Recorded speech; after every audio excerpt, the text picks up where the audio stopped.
ছিল, বউ ছাড়া তো আমরা চলতে পারি না, তাই তার বউকে নিয়েও আশা লাগছে, কিছু করার নাই। এখন এখানে আমরা বসে একটু বাতাস খাচ্ছিলাম। এখানে যে এত সুন্দর বাতাস, আর এখানে সবাইকে আমি হাই হ্যালো দিতে বলতেছিলাম, আর সোহেল ভাইয়াকে বলছিলাম ভাইয়া আমার ব্লগে একটু হাই দেন, যেহেতু সোহেল ভাইয়া আমার ব্লগে প্রথমবার এসেছে তাই তাকে আমি একটা হাই হ্যালো দিতে বলেছি। অতঃপর ইয়ানাকে বললাম তুই অপেক্ষা করবি ঢাকার এয়ারপোর্টে, তা না তুই অপেক্ষা করছিস মোহাম্মদনগর স্টেশনে, বাকি ট্রেন ধরে আসবে, আসবে তো প্লেনে করে, তুই এয়ারপোর্টে যে অপেক্ষা করবি তা না। আর এখানে আমিও বসে পড়লাম ছবি তুলতে। আমি কার জন্য অপেক্ষা করছি সত্যিই জানি না, সে স্টেশন থেকেও আসে না, এয়ারপোর্ট থেকেও আসে না, কোথা থেকে যে আসবে সে উপরালাই জানে, কিন্তু যেই আসুক দ্রুত যেন চলে আসে। আর এখন শেফাকে ছবি তুলে দিচ্ছিলাম, আর ও কার জন্যই বা অপেক্ষা করবে, ও তো বর সমিতি এখানে আসছে, এর জন্য ওর অপেক্ষা করার কেউ নেই, ফাও পোজ দিয়ে দিয়ে ছবি তুলতেছে। আর এখানের না সূর্যটা দেখতে এত সুন্দর লাগতেছিল, শেফা বলতেছিল এখন কুয়াকাটায় থাকলে ভালোই হতো। এরপর তারা একটু কাপল ছবি তুলে নিল।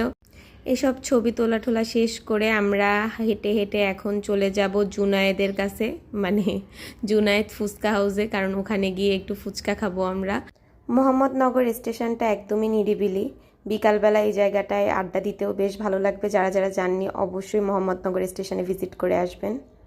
এখন চলে আসলাম জুনায়েদের ফুচকা শপে, আর এখানের ফুচকা নিয়েতেও কোনো কিছু বলাই যাবে না। আমাকে একজন রেকমেন্ড করেছিল যে এখানের যে লেমন ফুচকা আছে ওটা ট্রাই করতে, তাই আজকে আমরা লেমন ফুচকা নিয়ে ট্রাই করেছিলাম। লেমন ফুচকা আমি আগেও খেয়েছিলাম, কিন্তু সেই স্বাদটা মনে না থাকার কারণে আবার লেমন ফুচকা খেয়ে নিলাম, আর আবার সেই পুরনো স্বাদ মনে পড়ছে। আর লেমন ফুচকাটা সত্যিই খুব মজা। জুনায়েদের এখানে যারা যাবেন লেমন ফুচকা অবশ্যই ট্রাই করবেন।